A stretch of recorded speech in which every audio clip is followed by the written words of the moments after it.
Welcome to Masters of Self University podcast, your highest source of sacred truths and universal wisdom. Hello, beautiful souls. I'm Rachel Fiori, mystic, spiritual teacher, psychic healer, and founder of Masters of Self University. Join our journey of soul transformation as we deep dive into this latest episode.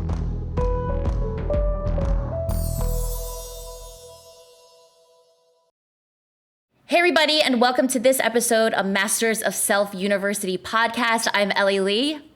And I'm Danny Morley. And today we are so excited. Danny, are we not excited today? We're pumped. We're pumped because we are introducing one of our newest certified coaches. Everybody, please give it up for Levine. Woo!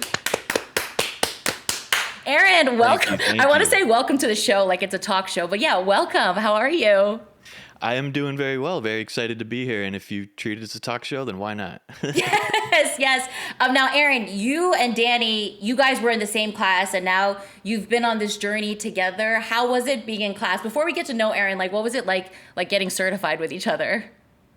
Well, I mean, for me, it's I haven't met many people in my life that have as much in common as me as I have in this coaching program. You know, we all have friends. We all gravitate towards things we like, right? Like I have friends I play music with, friends I shoot archery with, whatever.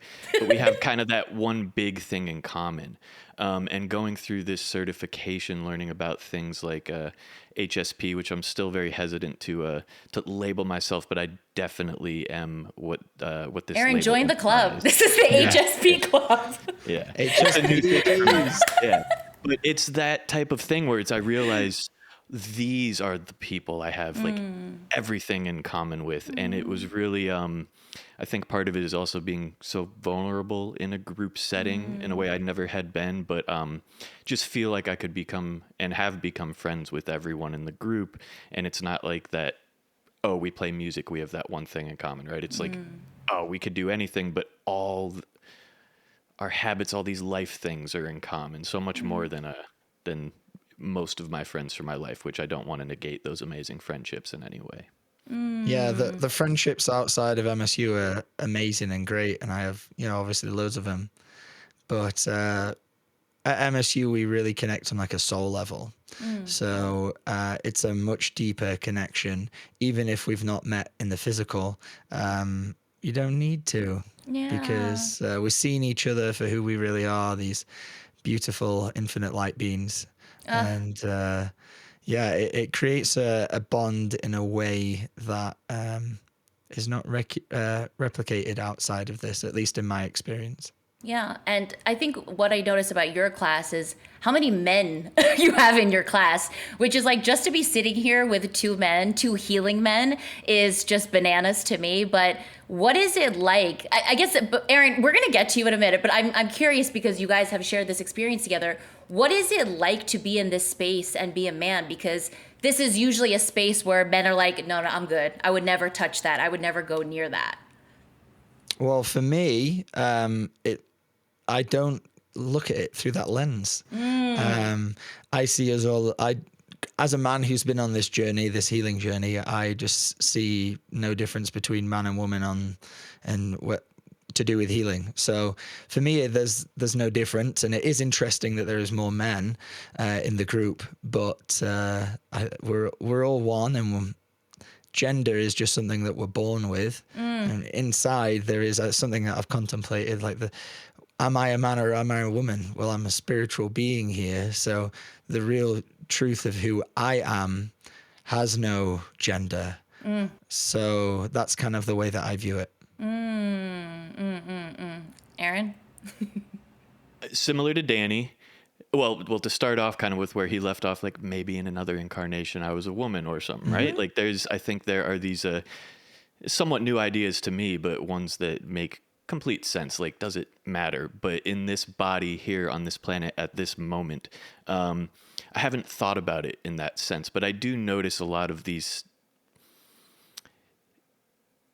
things I get into, say the yoga shala I go to, where I practice classical yoga, I'm one of the only men, right? So there are certain things I realize that I'm drawn to for whatever reason, and maybe this is one of them. I don't feel as if, and maybe it's just the bias of my own class, that it's anything. Like, I'm almost surprised by the question because I haven't thought about it, if you know what I mean. But Interesting. it's Yeah. I don't Well, know. I don't that's know. what I'm here to And do. I Yo, think, I'm here to, throw the yeah, little, okay, yeah, good. exactly. Okay. And at the end of the day, like, I believe I am here for a reason, and if part of my reason of being here is pulling people that can identify with me into this sort of healing, or that they can be inspired by in some way, then that's awesome. And maybe that's just saying that we need to draw more males towards this. Maybe that's, the next step of this work. Yes.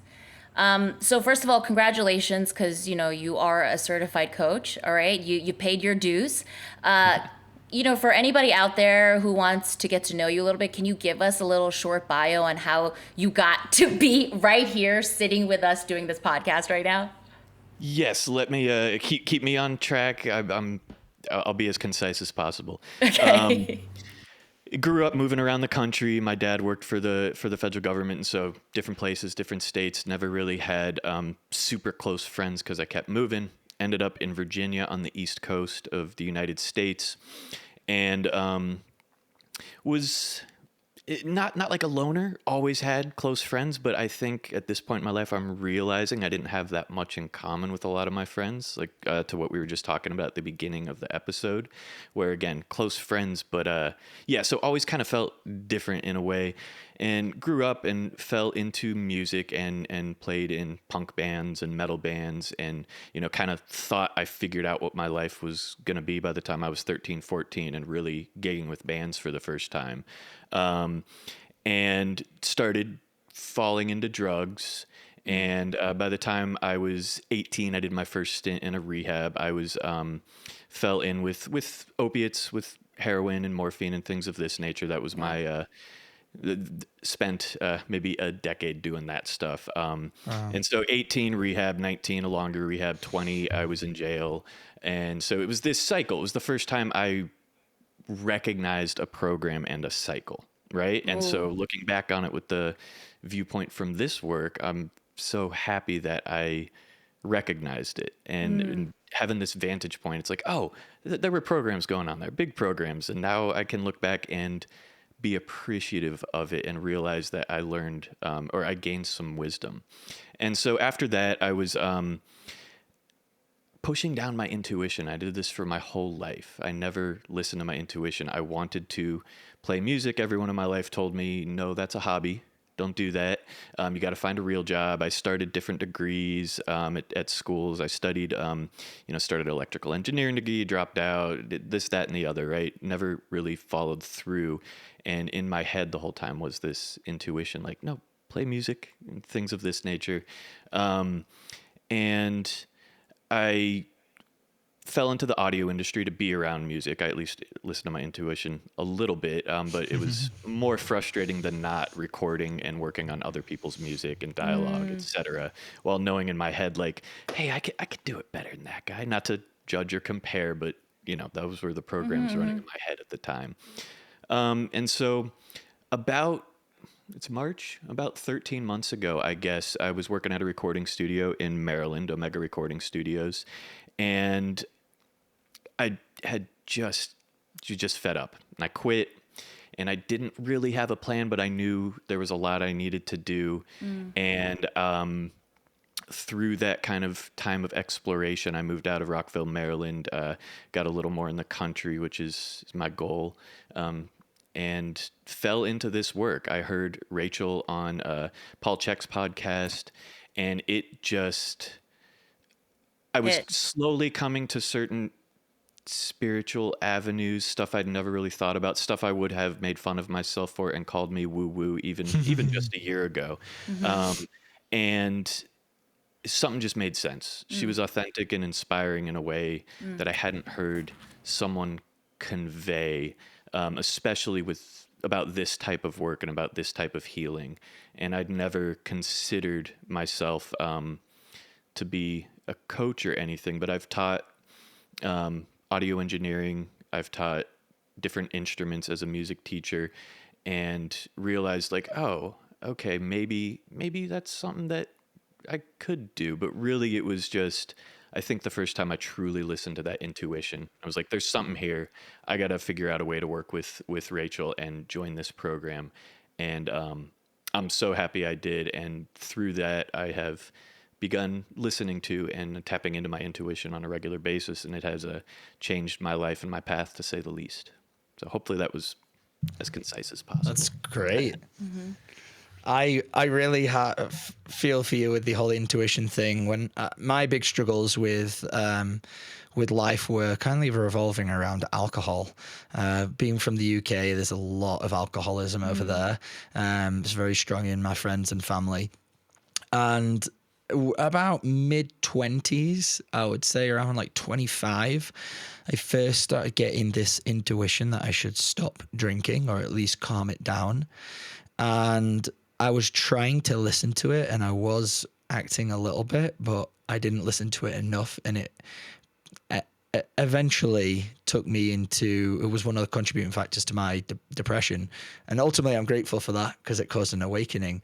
But for years, I can think back to my early 20s and my late teens, and there was definitely something speaking to me, trying to help me and guide me to move away from this culture of numbing myself and avoiding myself, avoiding the present moment.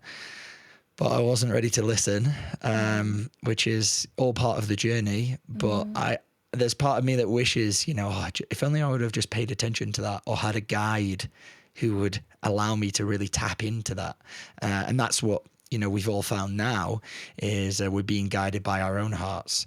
And intuition is a huge part. And I think, especially as a male, a woman is, I think, more naturally oriented towards their intuition, and they're taught through society a little bit more to go in and feel what's right. As a man, you're not told to do that in society. Is that right for you, Aaron, as well? Or it wasn't that I was told it was bad or anything like that. It wasn't modeled. Like I didn't see anyone doing it in my life, so there was no way for me to really learn it unless there was someone to model it. So for me, it wasn't like, hey, no, you don't do that. It's not that you don't cry. I never saw a man cry, right? So there's things like that for me that it was just, looking back, it's so clear. Of course I didn't go down those paths. I never saw anyone else go down those paths. Yeah, that's it. You were talking about listening to Rachel on Paul Check. Do you remember the specific thing that hit? Because I think we all had that moment where it was like, like, who is this woman? Do you remember a specific moment or something she said?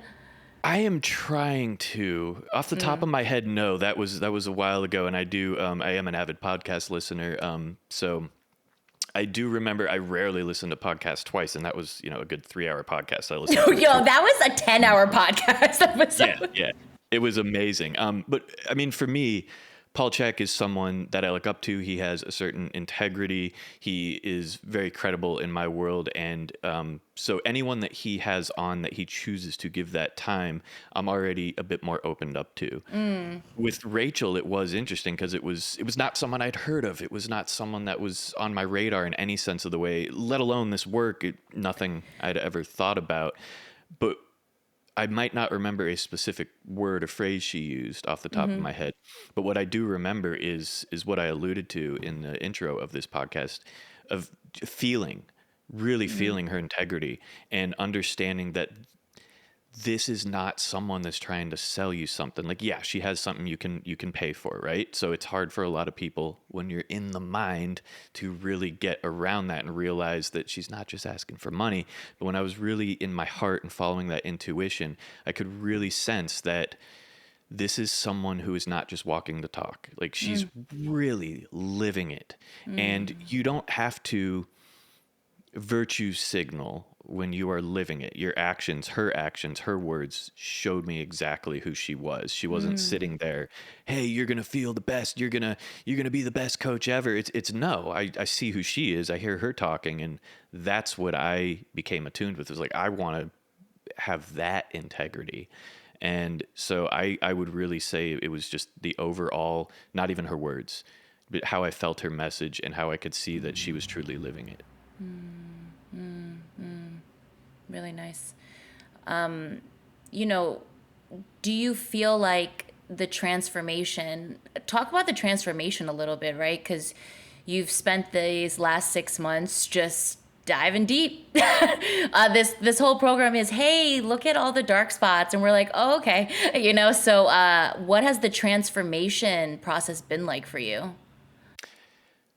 I think the first thing to recognize for myself, at least, is this will go on for my entire life, right? This is a process, and this, even 6 months, longer than most certifications or anything I've done, which most of mine are like technical stuff for the audio world, but it's an ongoing process, and you truly have to be ready for that when you go into it, I think, right? There's looking at those dark spots, what we might call our shadow self, parts of our inner child, stuff that, at least for myself, for my life, I was not ready to look at, didn't have the words for, didn't understand even, I didn't even know most of these, the emotions. I don't know. I knew I felt stuff sometimes, right? But I didn't have a word for it.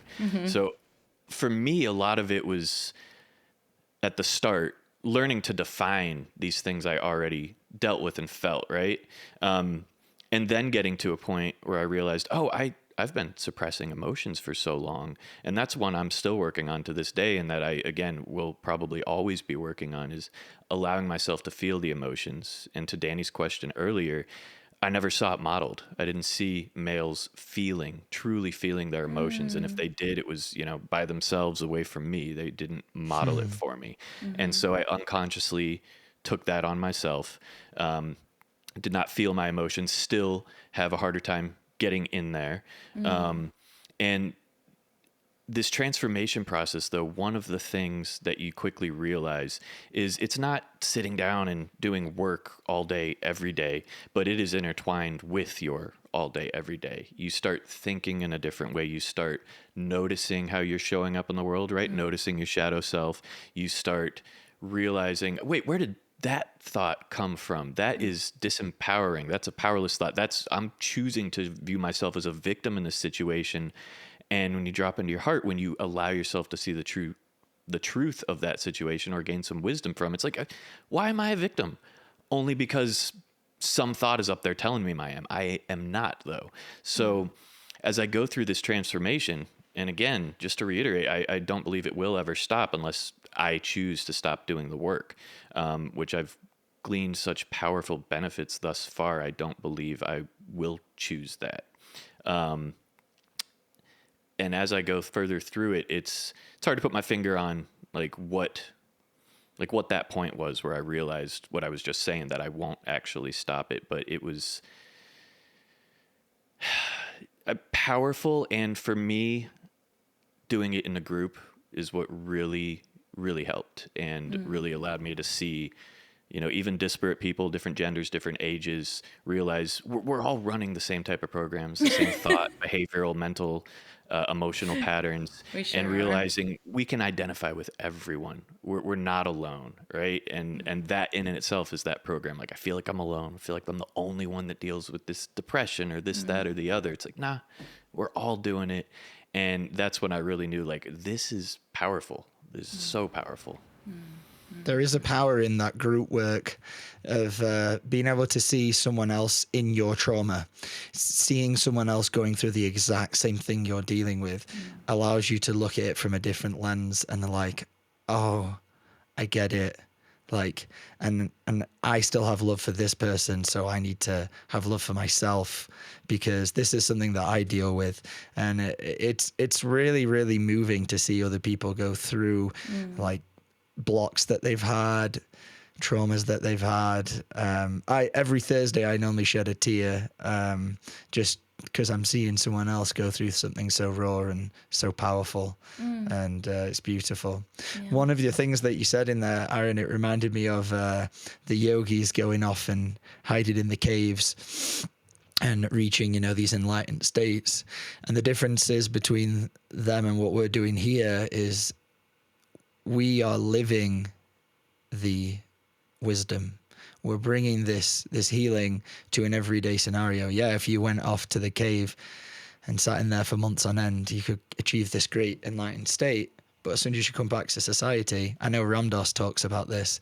He was studying under Maharaji, and then he was going back to the US, and all this stuff was getting triggered, and he'd lost all his peace. And what we're learning is to find these triggers and love them, and then really integrate that into our being. And is there any big points of your healing that you want to feel like called to share, these big moments of when you've been triggered and then you've healed it and then your life has become a little differently now? Well, I think, yes, there definitely are. They'll come to me in a moment, I am sure. But one of the biggest things is realizing that they're not all big. And that hold on. Yes. That is butter. Yes. Okay, go ahead. And this is what's amazing about the work. Like, you get it. We all get it. We can all get to that point 100%. And I believe it's so powerful because if you have the, as Rachel says, willingness and devotion, I believe anyone can get to this point. We are not special in this regard.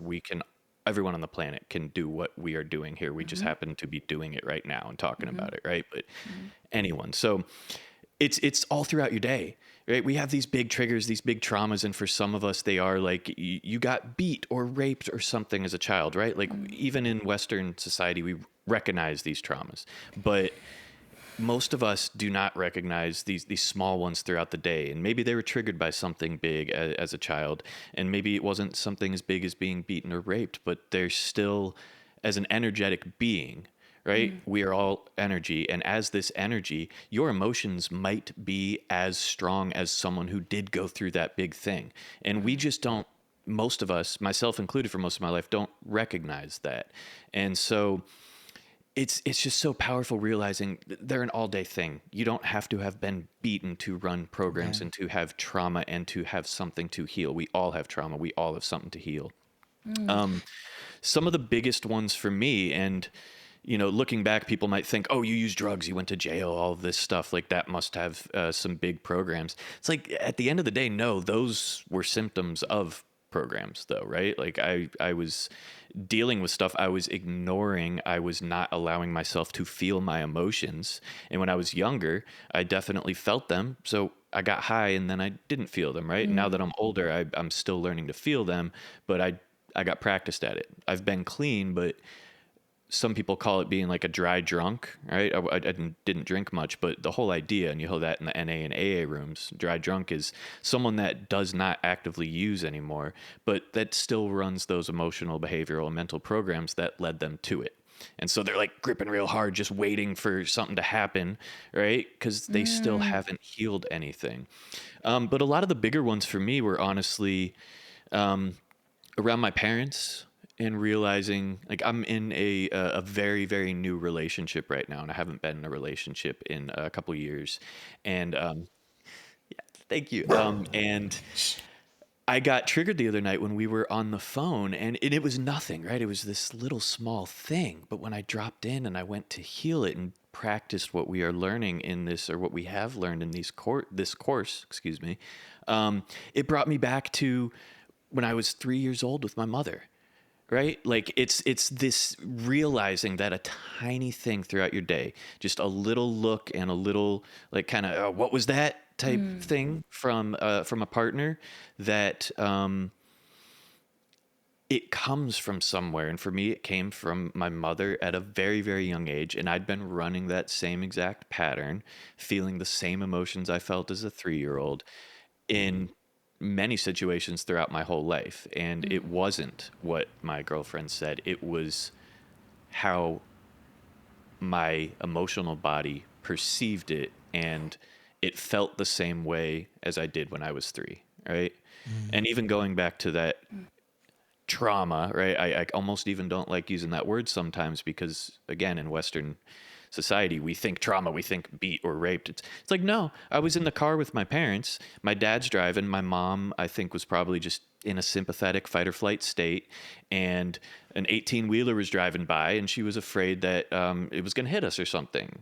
And I looked up and we don't need to go into all of it, but she thought we were going to crash. I felt her energy, and I looked around as a 3-year-old like, we're not going to crash. There's nothing wrong here. And so I would run this program of looking at my mom and she getting an anxious state, and I'd be sitting there like feeling I needed to correct her, tell her she's wrong, control the situation. It was a control program, right? And so when my girlfriend says something and I look and I'm like, that's just not the reality of this situation, I immediately feel those same emotions and jump into wanting to say something to control or correct or explain how, no, you're fucking wrong. But at the end of the day, when you realize it's that program, then and it wasn't an argument, but that back and forth did not need to be there, right? And I think that's the power that I was trying to talk about a moment ago. These things come up every day, and they might come from something small. We might call that a trauma from childhood, but whatever it was, once you recognize it and do the work, you don't have to live your life like that. And you can just have a regular conversation with your girlfriend instead of getting triggered by something that she did unconsciously that reminds you of your mother in some way. And for anyone listening that's hearing this word trigger, all we mean by trigger is anything that takes us out of peace. Mm-hmm. So if you're walking through life and you're not in peace and you're not in love, you're triggered. Or maybe not love. If you're not feeling peaceful, you're triggered, because our natural state when we're born as these beautiful, loving, peaceful beings. And then throughout our lives, we pick up these programs and they run subconsciously all the time. And these little small things that we are often completely unaware of trigger us, take us back into these wounds.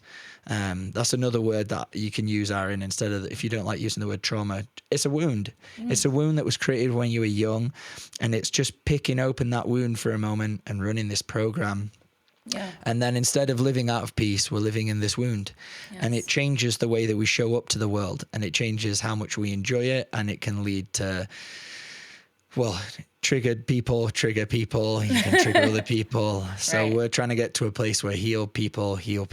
Oof. And yes. yeah, so I just wanted to explain that for any listener that was like, what? These guys are talking about triggers. Yeah. I don't even know what a trigger is.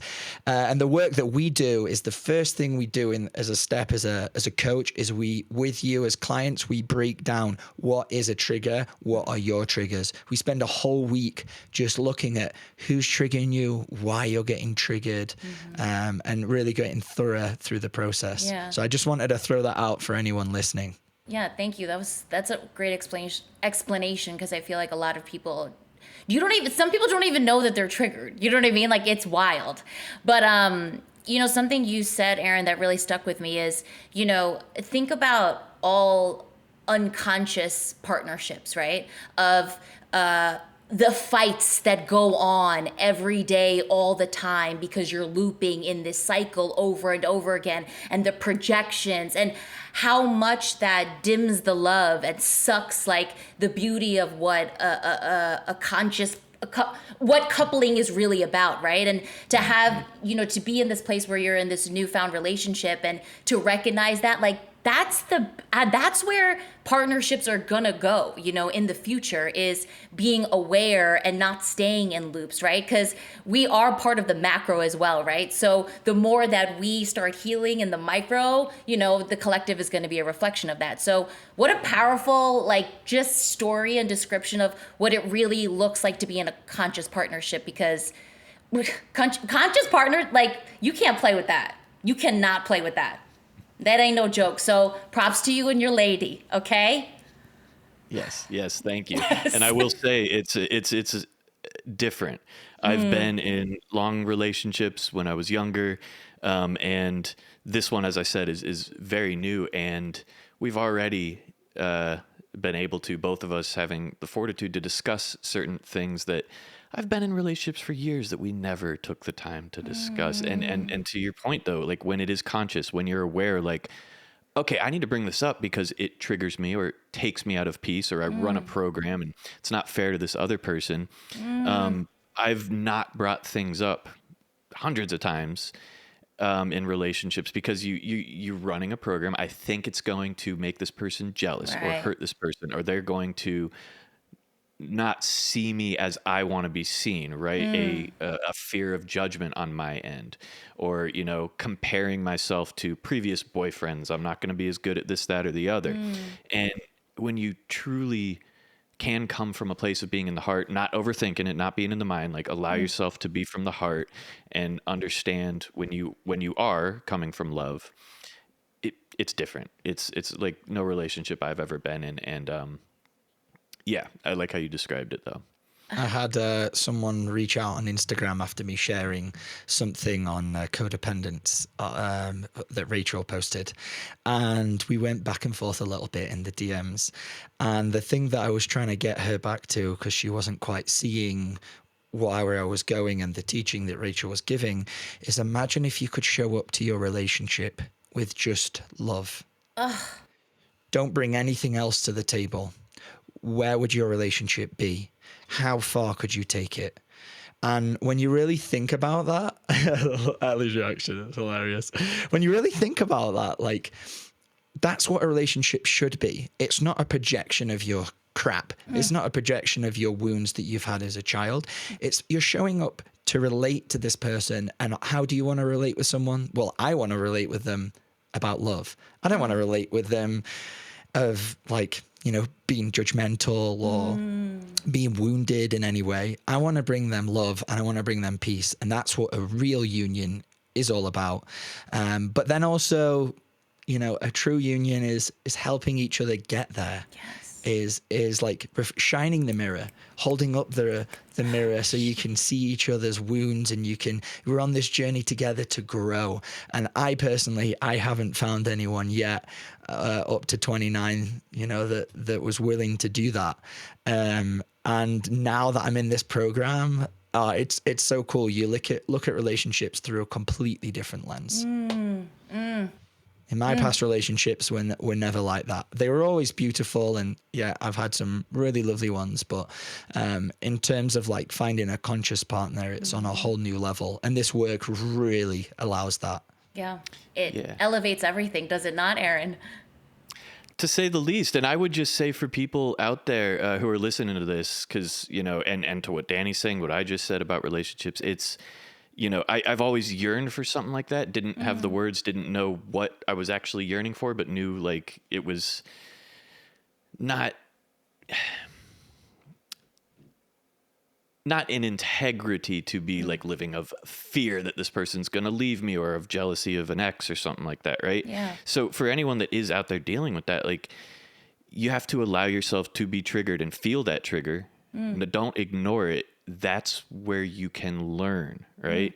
So it's a lot of this work is letting yourself feel the trigger, or letting yourself be triggered, right? It's gonna happen regardless.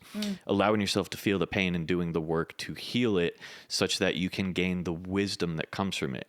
For me, when I went through that cycle of rehab at 18, a longer rehab a year later, jail a year later, like, it was a cycle. Right. And that will happen with relationships. Like, you have a shitty relationship and this bad thing happens. The next year, it's like, oh, the same thing happens, but it's worse. This is the life, or this is the universe telling you something. There's some wisdom to be gained. And for me, I felt like for a long time, until doing this work and starting this course and gaining some wisdom, that I wasted so many years of my life just getting high and just, you know, not doing anything I wanted to do, not playing my music. But looking back on it, it's like, no, that was what I needed to come here, do this work, get to the point I am today, because I did gain wisdom from all of that in hindsight. But at the time, I wasn't able to see it. So for all those people out there, you must allow yourself to feel the pain. It's not wasted unless you don't learn that wisdom, right? And it might take 10, 20, 30 years. Don't feel like you have to do it right then. And, you know, for some of us, maybe our path is not to learn it, right? We're all on different paths. We're all here for different reasons. And maybe you need to learn something from that bad relationship. Yeah, I think piggybacking off of Danny saying 29 years, I've got 34 years of never being in a conscious relationship. And so the idea now of what that even looks like, right? You don't need to hide anymore, right? I think the beauty of that is you don't need to hide shit. It's like, here is my heart. Here's what I'm dealing with. I don't need you to save me. I'm going to figure this out myself, but I'm going to be as honest with you as possible. And then when everything is on the table, like, think about how much you could blossom in a union. I mean, it just excites me. You know what I mean? Like, it excites me to think about the potential of that, you know? So shout out to you, Aaron. And I really, you know, keep us updated the whole time, okay? Because I really want to know, you know, what this is going to be like for you, because what a beautiful chapter you're entering in. I will, and I very much appreciate that. I'm very grateful. Yes. Okay, so listen, you came here with a lesson today, all right? Because, you know, we are coaches, all right? So we walk around with lessons now. And I know that you wanted to talk about living from the power of the heart versus the force of the mind, which I'm sure me and Danny, we can go hours on this. So let's talk about it, because it's a very important topic to discuss. I think if anyone went and just dissected everything we've talked about thus far, they'd be able to draw a parallel between this lesson and everything we've talked about. If I'm in a relationship and I'm coming from the force of the mind and I'm just ruminating on being jealous of someone else that my partner used to be with, then it's going to show up in that relationship. But if I allow myself to realize I'm coming from a place of love, to realize my partner is too, to realize that we are with each other for a reason, then the relationship can be different when you're coming from the heart. So again, just rewind and listen to everything we were saying and use that as a kind of guideline, and you'll start seeing this in your everyday life. But one big example I've noticed, and I think this is maybe for technically minded people like myself, I'm an audio engineer, or that's what I've been doing for years.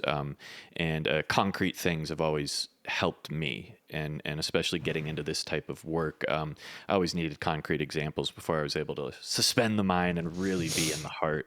So when I was teaching, I recall spending, get a question from a student. I taught small classes or one-on-one lessons. So in the example of maybe a 5-student class, one person would ask a question and I'd sit there, like, I knew I had the knowledge. I know the answer. I was doing it for a reason, right?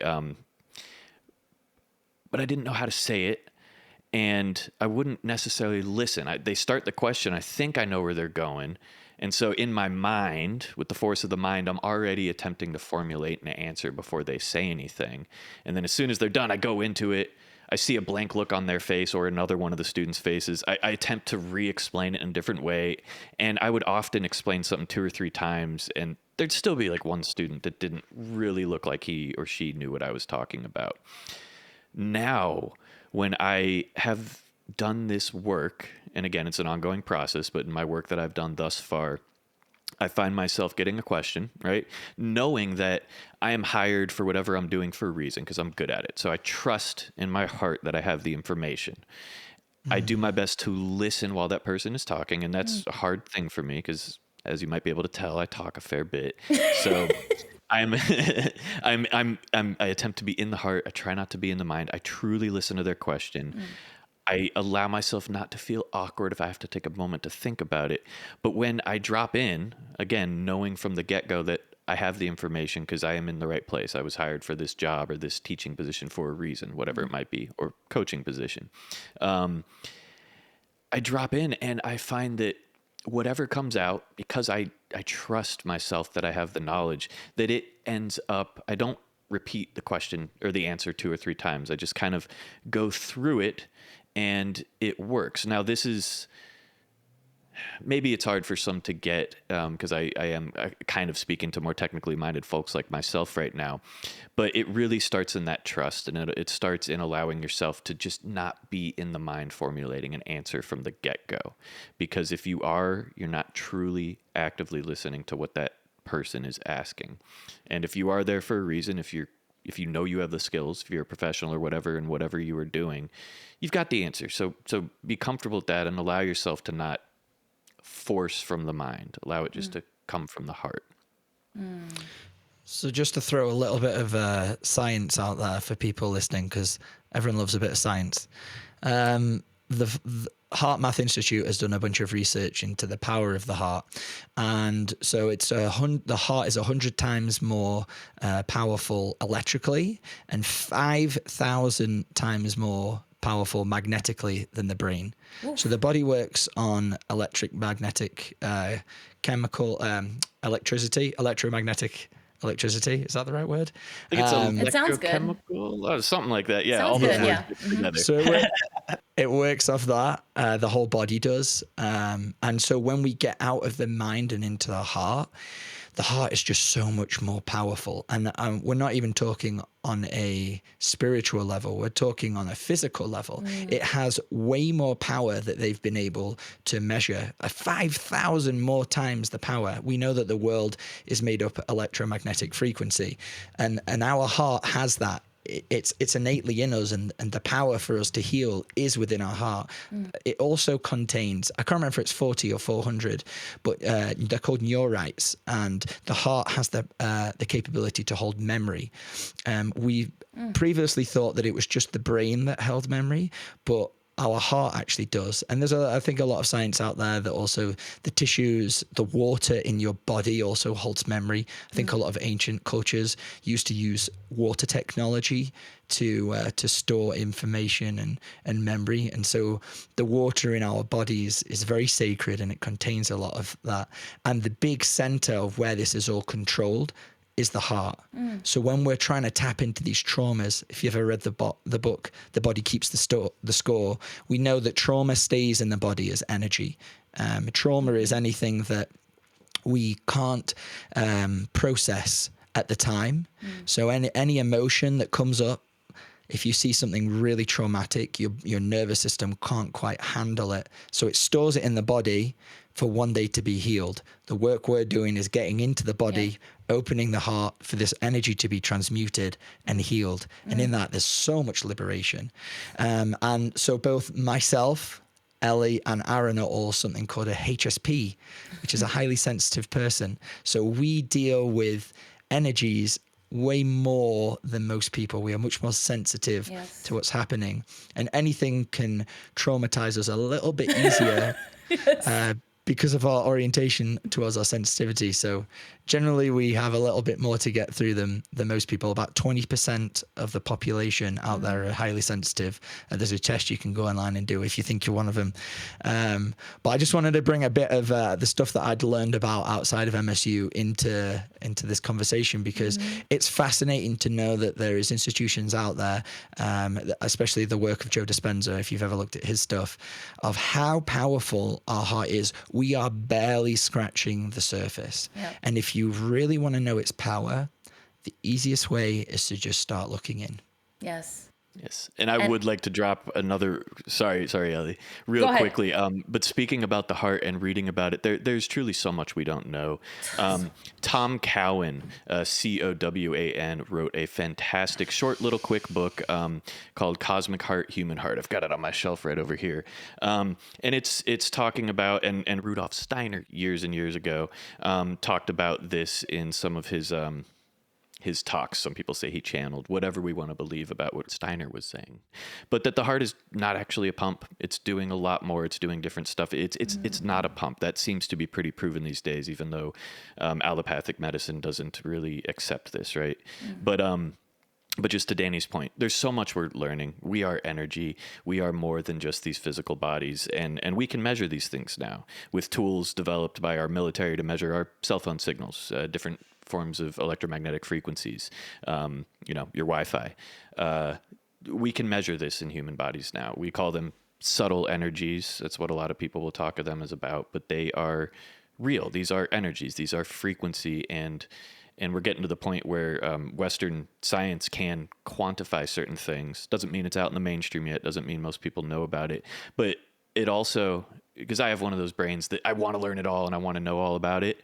We don't need that to do any of this work. You don't need any of that. I'm just so curious. It's really fun. It's really cool to learn, like, oh, there's different stuff going on. The heart's not a pump. What? Oh, it's got energy. Oh, it's vortexing, structuring our water. And one last thing that I was thinking about when you were saying, the most powerful supercomputers in the world that our government, DARPA, et cetera, utilize, their hard drives are utilizing water for storage. So this technology is coming back in a way that just isn't in the public eye yet. Yeah. I believe it will be, though.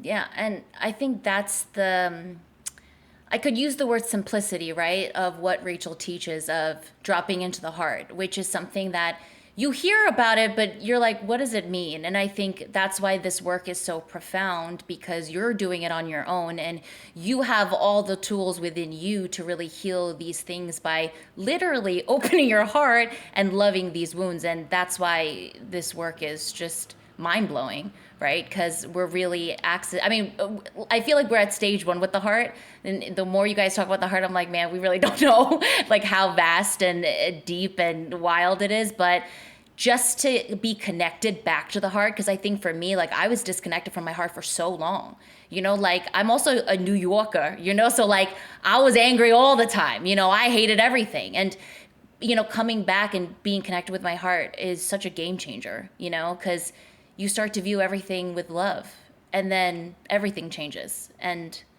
I don't know, it's really powerful stuff.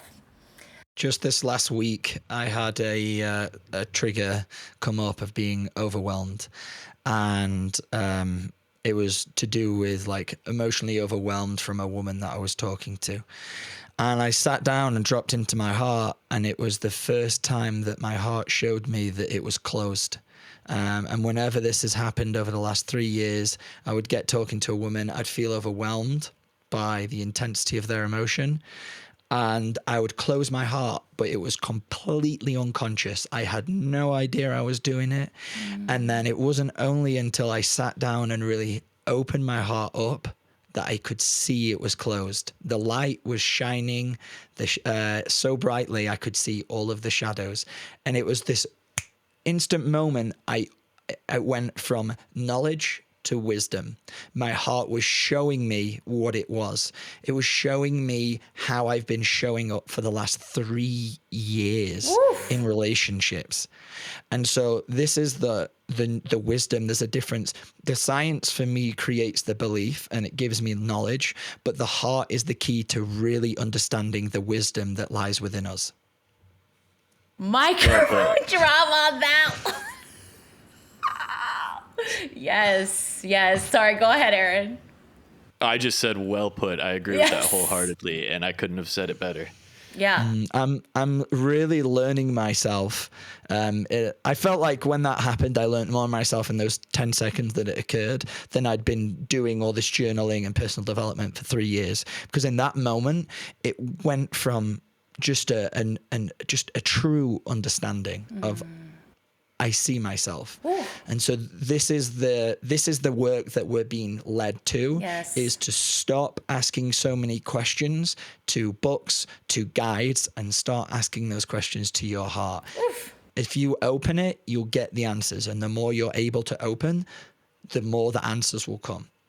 Yes. And to that, I just want people to recognize what Danny's saying. Like he did years of work there leading up to this moment, right?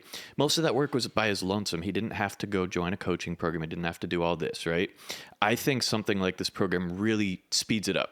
You can hit the fast forward on those of us that might be called to this, those of us that might be helping others through it. But as this becomes more the norm, as this frequency, this vibration, this state of energetics becomes more normal on planet Earth, it's going to be easier for people to get there, right? There's this idea of, who was it? I don't think it's Sheldrick again, but morphic resonance. Like we put out vibrations into the universe, and when they're put out there, it's easy for others to pick up on them.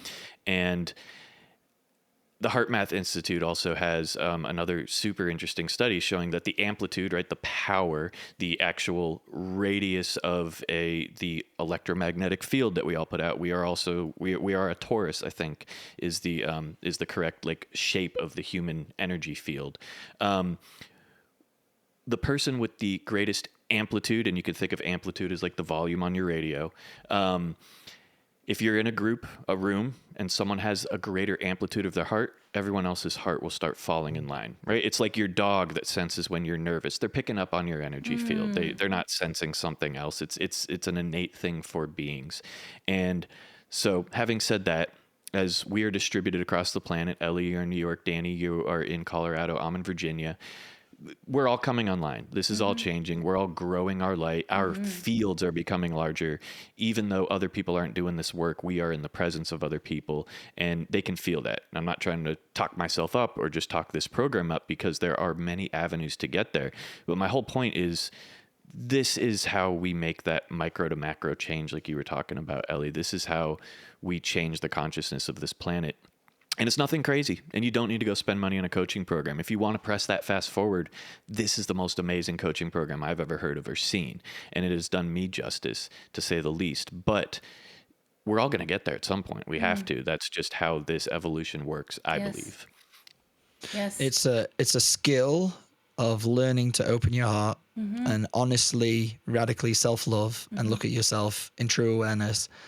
And that skill that you develop lasts with you your entire life. Yes. Because once you've seen the growth, once you've seen parts of yourselves, you're not going to want to stop doing this. And you won't, because as soon as you've developed that skill, and the beauty of MSU is you're mastering yourself. You're not mastered. And then that's going to carry with you for the rest of your life. Yes.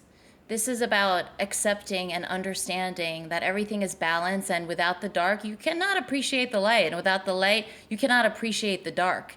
And so we are here to be guides. As we, continue to heal ourselves, we just hope to do that for the rest of the world. It's why we have chosen to exist during this time. And, I just am really honored, guys, to do this with you and to be on this battlefield. And the only weapon we have is love and light. If that's not the dopest movie, I don't know what is. Aaron, thank you so much for being our guest today. If you want to work with Aaron, check us out at mastersofselfuniversity.com. Also, Danny, by the time this is out, you will also be certified. So definitely check out Rachel and her teachings. Anything you guys want to add? I just want to ask Aaron, can you just say a few words to someone who's out there that needs to hear whatever you've got right now? Yeah. Drop into my That's heart, it. not force from the mind here, Yes. right? Just being. When I was talking earlier about feeling like I wasted my time and, spent a lot of time on drugs and just like I wasn't getting anywhere, I felt very judged by all my family and friends. That is the biggest opportunity for growth. Yes. Don't discount yourself if you are in a place like that, in rehabs or jail, or, getting high on whatever drug society says we should not be using. You have the greatest opportunity for growth. And for me, I would not be the person I am today if I was not forced, if I didn't have to go through that. If I was just, regular old dude, did not have any of those drug problems, did not end up in rehab or jail, I wouldn't have been forced to really turn my reflection inward and learn and figure out what's going on here. Why am I running these programs? Why is this pattern that I so clearly see, rehab, jail, like it happened every year? Why was that going on? If I didn't have that, I wouldn't, I don't think I would have been led to a course like this. I don't think I would have really started pursuing my music. I would have just been okay with some of these other jobs I had and just being, and I don't want to say it mediocre, because we're all on different paths, but for my path, I just knew there was something that I was missing. So the biggest takeaway there is just, we're all special. We all have something to do. Don't get down on yourself because you're currently in a bad place. It can change, but you can't rely on anyone else to do that. It's your power. It's going to have to be you, and it might be hard, but just like this work, it's more than worth it. That's beautiful, mate. Thank you. Yeah. Well, thank you too for having me. I'm very, very grateful for being here. Thank you so much for being here. And everybody subscribe, leave us a rating and a comment, and we'll see you at Masters of Self University, y'all. Till next time. Bye.